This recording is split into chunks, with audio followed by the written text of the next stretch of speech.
व सबस्क्राईब करा आणि बेल आयकॉनला क्लिक करा। सेवानिवृत्त शिक्षक बाळासाहेब कांबळे यांची सेवाभावी वृत्ती महत्त्वाची। रमेश कोळी। घोसरवाड तालुका शिरोळ येथील कोल्हापूर महानगरपालिकेचे सेवानिवृत्त शिक्षक बाळासाहेब मारुती कांबळे यांनी सेवानिवृत्तीनंतर कन्या विद्या मंदिर घोसरवाड येथे बजावलेली कंत्राटी हंगामी सेवा महत्त्वाची आहे। मुलींच्या गुणवत्ता वाढीसाठी विशेष प्रयत्न केले, तसेच मुलींच्या शिक्षण साहित्यासाठी रोख रक्कम सुपूर्द केली। त्यांची सेवाभावी वृत्ती महत्त्वाची असल्याचे प्रतिपादन कन्या विद्या मंदिर घोसरवाडचे मुख्याध्यापक रमेश शंकर कोळी यांनी केले। जिल्हा परिषद कोल्हापूरच्या वतीने सेवानिवृत्त शिक्षक कंत्राटी स्वरूपात हंगामी शिक्षक नेमण्यात आले होते। त्यावेळी श्री बाळासाहेब कांबळे कन्या विद्या मंदिर शाळेत रुजू झाले होते।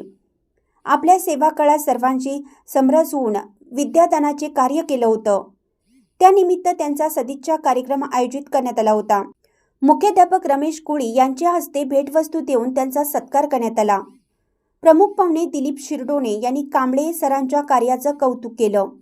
या प्रसंगी हिंदूराव फास्के, रमेश मारुती कोळी, विद्याधर मुकाशी, गुंडा परीट, ज्योती परीट व स्वाती खुरपे यांच्यासह विद्यार्थी उपस्थित होते।